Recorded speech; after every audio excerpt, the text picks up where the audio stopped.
Hello guys! Good afternoon. Good morning sa inyong lahat. So, this is RC Wena. Ang gagawin natin for today is, alam niyo ba na ang katulong dito sa Hong Kong is hindi lang katulong lang, kundi gawin mo lahat. Ayan. Alam niyo ba kasi ang flash ng aming CR is sira. So, yan ang gagawin natin. So, ang amo ko kasi hindi siya marunong sa mga ganyan. Kahit lalaki yun, ang alam niya lang sumakay. Sumakay sa sumakay. So, yun guys. So, ang alam niya lang gawin is sumakay. So, ang gagawin natin is, kasi ayaw mag-plus ang aming toilet. So, bubuksan natin siya. Diyos ko, ganito ang hirap namin dito sa Hong Kong. Tingnan natin kung bakit ayaw niya mag-plus. Ayaw niya kasi dito. Ayun pala, nasira na yun. Oh, yan pala sira ang aming flash. So, kailangan ko siyang tanggalin. Kailangan natin siyang doktorin. Doktor natin ang aming flash. Doktorin ko ang aming flasher. Kasi, ayaw niya. So, tanggalin natin mga to. Yan lang muna natin, tanggalin natin. Tinanggal kasi natin yung ito, dire-diretso yung tubig yung dumadaloy. Ayan. Tanggalin muna natin. Then, i-check natin kung ano yung problema. Ito, paano ito patanggalin? Dito mo sa abroad matutunan lahat ng mga ganito. Sa Pilipinas, hindi tayo gumagawa ng ganito is, dito sa abroad talaga gagawin mo. Ano yung mga pinagagawa natin.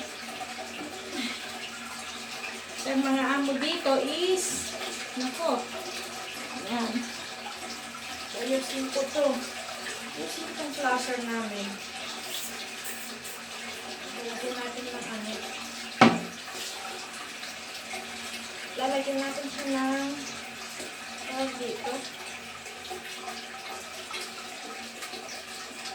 Hindi ko alam kung bakit hindi maganda ang nag-i-stack ng ano ko. Ito natin bakit nag-i-stack yung ano niya. Ito yung dahilan kung bakit ayaw niya. See, nag-i-stack kasi siya. Ito lang kung bakit ayaw.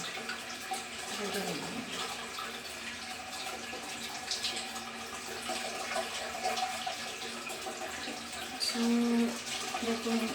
try kong ayusin. Kung maayos natin. Sinilong natin si Amo. Yun yung mahirap pag ang among lalaki, wala siyang alam sa mga ganito. Ano yung ito? Ayan, dire-diretso ang daloy ng tubig kasi tinanggal natin ang rubber. Ayan, putol kasi siya. So, kumuha na lang ako ng ibang screw para i-screw ko yung dyan sa gilid. Tingnan natin kung maayos natin yung dyan sa may gilidan. So, yan na. Yan kung ayusin. Kung maayos ko. Kung hindi, mahala na si Amo. Mahala na sila mag-plus.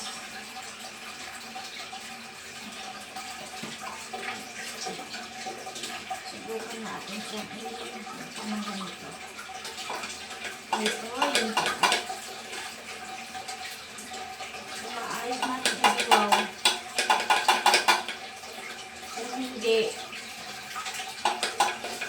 Kung hindi natin maayos, edi wow pa rin. Bahala na si Amo. Kung ano. Takpan na natin yung tubig para yung buhok ko is pumupunta na sa may. Bale na maliligo naman tayo mamaya after natin magsasabaw nito. Ngayon may time na akong mag-ayos ng flasher. Kasi nung nakaraan baton na ayaw. Kaso nga lang, mga bata is hindi sila ay! Nahulog!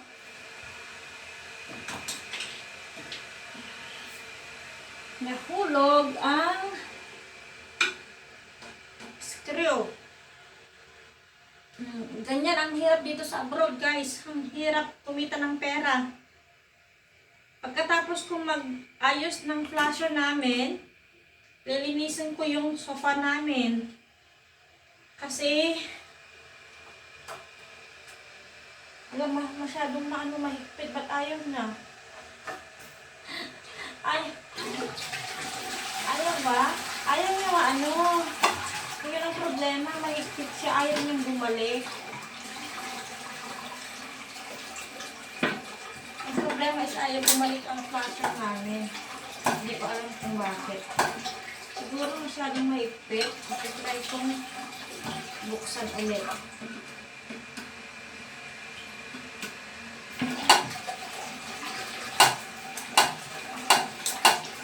Ito siguro. Kasi pag hinihigpitan ko, ayaw niya. Subukan natin luwagan. Ano kaya?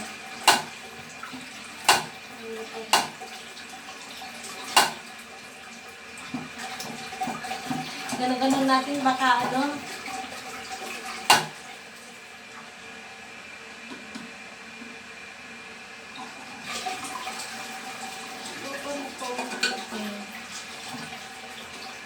luwagan saglit.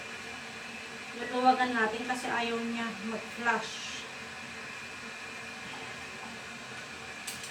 Ayaw niya nito. Masyado siyang higpit. So, luluwagan ko yan.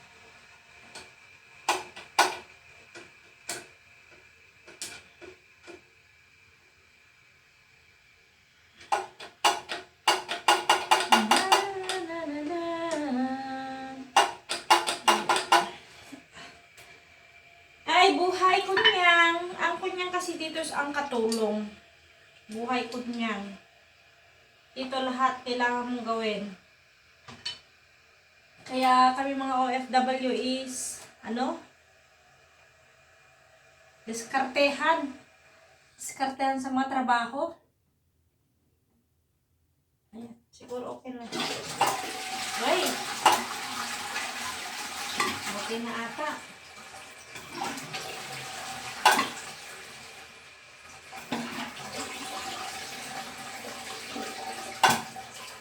Try natin. Para pagbalik naman nila amo is wala nang problema sa aming flasher. Kahit papano, maayos natin. And then next is maglilinis tayo ng sofa. So, tignan natin in a few minutes kung nagana ba yung inayos natin.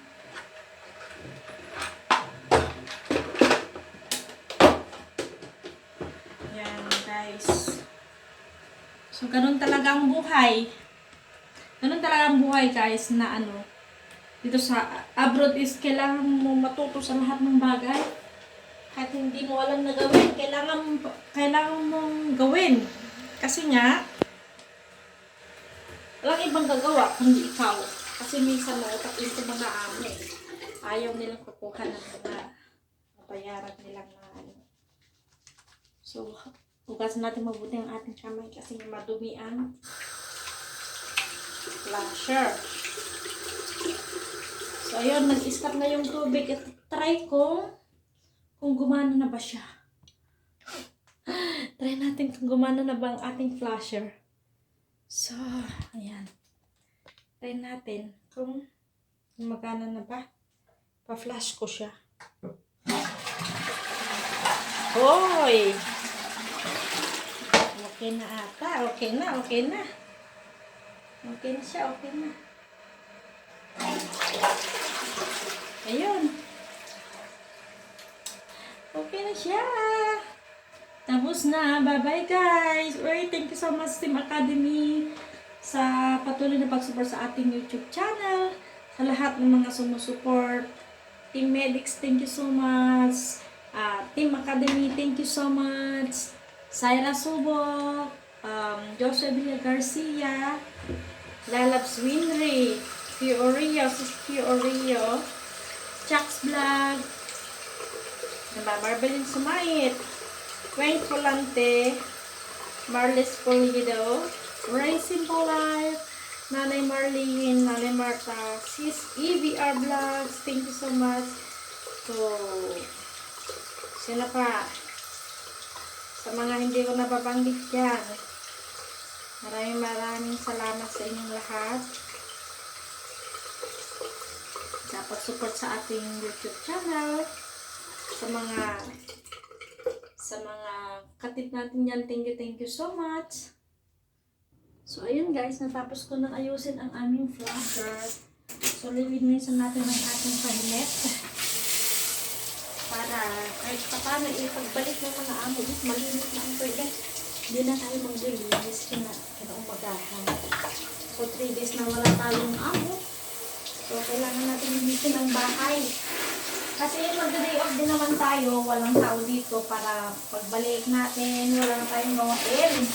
Ayan, guys, ang kahirap ng buhay namin dito. Ayan. Naano ko lang to, sinusok ko na lang siya para hindi na ako maglilinis the following day. So, yun guys. Diba, ang dami-dami naming kalat. Kalat dito, kalat doon. Sinubukan pala ng amo kong ayusin. Tingnan nyo naisipin yung nilalagay ito. Aanhin mo naman tong wire na to. Hindi ko alam kung anong gagawin niya dito sa wire. Siguro, nalagyan na yun, pero hindi niya na aayos. Kasi sabi niya nung nakaraan, Auntie, please help me, ayusin ko daw yung toilet flush.